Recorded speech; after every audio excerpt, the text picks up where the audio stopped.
फिर भावना हुई कि रूप मंजरी जी आ गई, ललिता जी, विशाखा जी आ गई हैं और प्रिया जी के शयन कक्ष का द्वार भी खोल दिया है और इधर थोड़े थोड़े सूर्य उदय भी हो गए हैं। प्रिया जी दूध के फेन जैसी शैया पर पौड़ रही हैं। वह रत्नों से जटित पलंग है, पौड़ रही हैं प्रिया जी। श्री मुख पर बड़ी दिव्य मुस्कान है। उस मुस्कान का दर्शन करके पता चल रहा है वह स्वप्न की अवस्था में भी श्याम सुंदर के किसी मधुर मिलन का अनुभव कर रही हैं। उसकी मुस्कान ये बता रही है, वह मुस्कान ये इंगित कर रही है। कुछ दूर पर ललिता विशाखा जी, अब पुनः रघुनाथ दास गोस्वामी पाद ने स्वयं को प्रिया जी के निकट बीजना लेकर के पाया। बीजना ढुरा रही हैं और श्री प्रिया जी को हवा कर रही हैं। प्रिया जी के भी नेत्र नहीं खुले। ऐसे तो ललिता जी भैरव गाकर के जगा देती, लेकिन प्रिया जी के मन की जानने वाली हैं। उनको पता है कि पूर्व रात्रि की मधुर स्मृति में प्रिया जी पौड़ी हैं और इस समय अगर जगाया गया तो वियोग का दुख हो जाएगा, इसलिए उठा नहीं रही। लेकिन हाँ, शयन कक्ष का द्वार खुल गया है, सखियां भीतर हैं और जो झरोका है वो हल्का सा खोल दिया है। सूर्य भी प्राची दिशा से उदित हो गए हैं और झरोके की जाली से छन छन करके प्रकाश भीतर शयन कक्ष में आ रहा है और प्रिया जी के पर्यंक पर पड़ रही हैं किरणें। सखियां तो निमग्न हैं अपनी स्वामिनी की झांकी को निहारने में, वो तो चुपचाप खड़ी हैं। इतनी देर में कौन आ गई? ओहो, मुखरा रानी आ गई। ये मुखरा जी कौन है सब जानते हैं, राधा रानी की नानी है। इन्हें अपनी लाडली नातिन की बहुत चिंता रहती है। क्यों? क्योंकि ये मुखरा जी अपनी लाडली नातिन को काले जादूगर से बचा के रखना चाहती हैं। इनका एक ही प्रयास है, अरे कहीं नंद के लाला की दृष्टि न पड़ जाए, अरे मेरी छोरी बावरी हो जाएगी मेरी नातिन। तो जाने उस काले जादूगर ने कितनी बावरी कर दी, कहीं मेरी नातिन न बावरी हो जाए। और मुखरा रानी को ये नहीं पता वो जादूगर तुम्हारी नातिन के पीछे बावर हो है, पर कौन समझाए मुखरा को, वो नहीं मानती। इधर उन्होंने प्रिया जी को देखा नहीं बाहर, नहीं तो इस समय तक तो प्रिया जी उठ करके और सूर्य पूजा के लिए चल पड़ती थी, पर आज सूर्य उदय भी हो गए और लाडली उठी नहीं, देखी नहीं। मुखरा को तो चिंता हो जाती है, आखिर उनका वात्सल्य है, उनका अपना प्रकार का आस्वादन है। कहां है राधिका, कहां है लाडो, कहां है लाडली, कहां है? पूछते पूछते डोकरी ऊपर ही आ गई और चलो बाहर ही रुक जाती, पर उनका तो नाम ही मुखरा, जो मुखर सो मुखरा।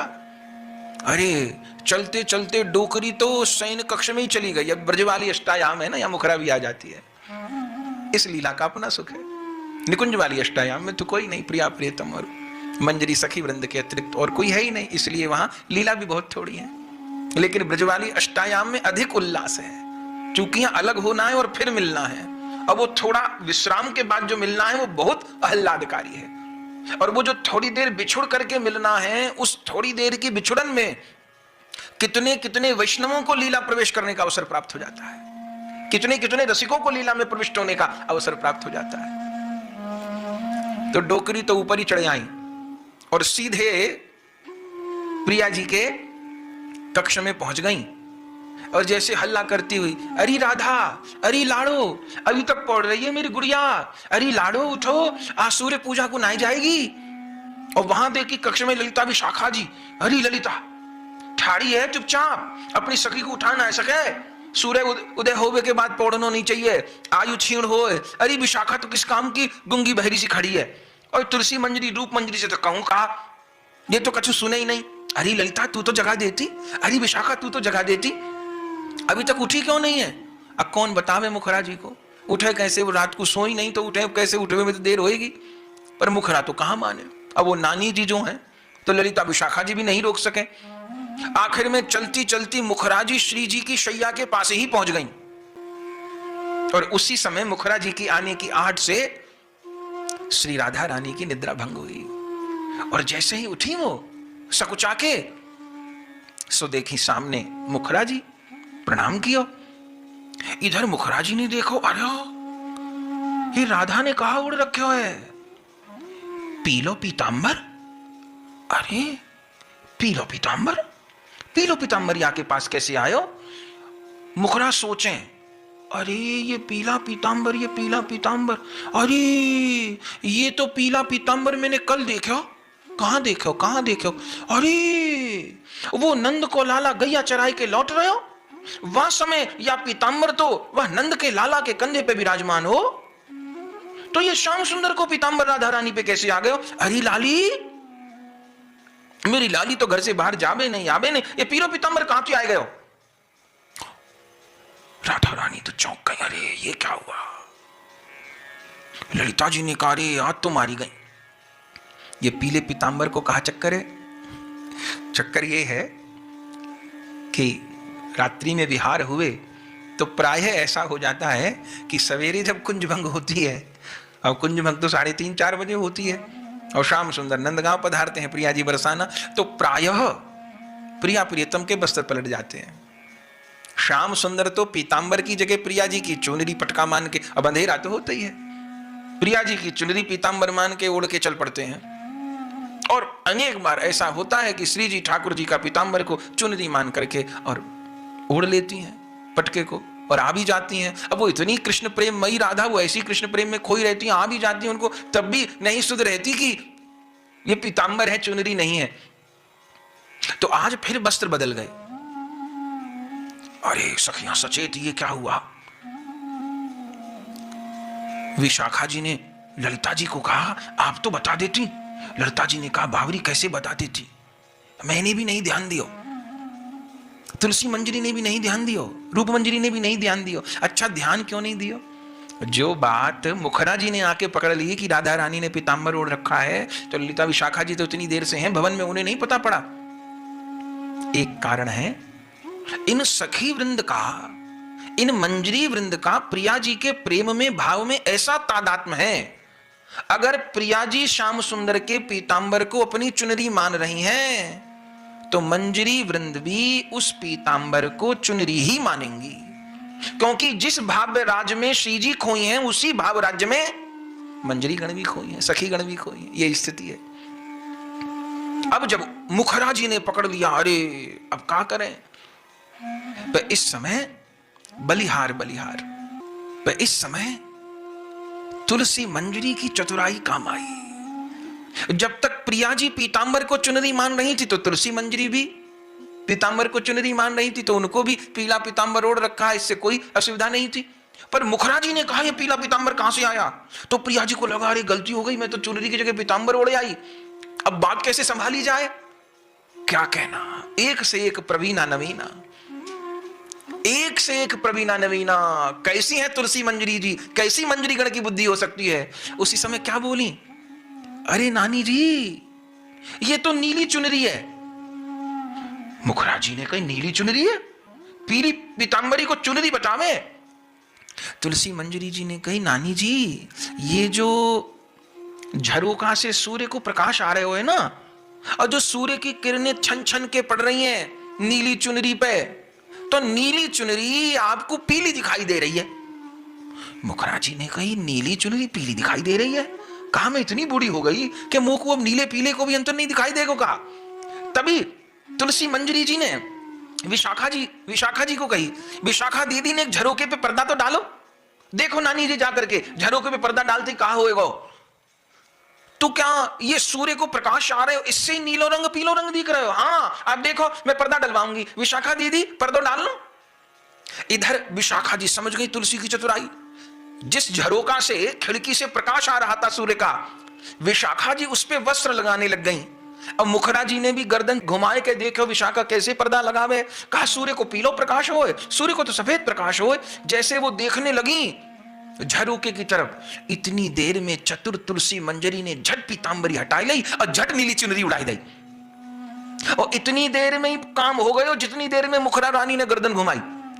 और जैसे मुखरा रानी ने अब झरोका से प्रिया जी की ओर देखो, अरे देखो नानी जी देखो, अरे ये तो सही में नीली चुनरी, अरे विशाखा मोकू तो लगे सही में बूढ़ी है गई, मैं आंखें तो कम दिखे पे, मेरी भी उम्र बीत गई। ये बात मोकू आज ही पता चली कि सूर्य की किरणन में नीलो पीलो दिखाई दे। हाँ ऐसा ही है, मैं हूं कल घर जाए के ऐसे करके देखूंगी कि नीलो कपड़ा पीलो दिखे, मैया सवेरे सवेरे को प्रकाश ऐसे ही हो।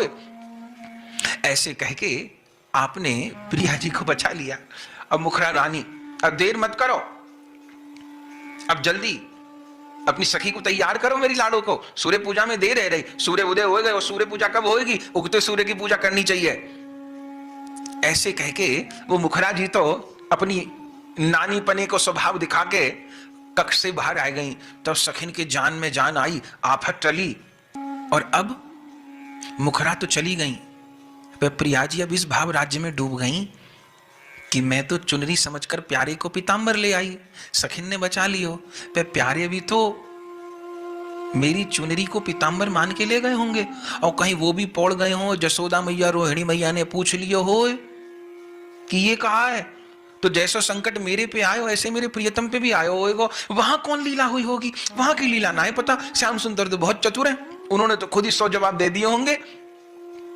वहां की लीला ना है पता पड़ी, नंदगांव में कौन सी लीला हुई है या समय।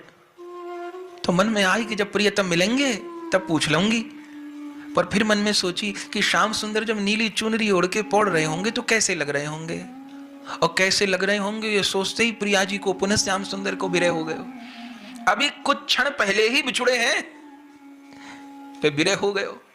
तो बस एक ही बात जाननी चाहे, नंद नंदन की या समय की झांकी को मुझे पतो चल जाए, या समय की झांकी को, या समय कहा लीला भाई।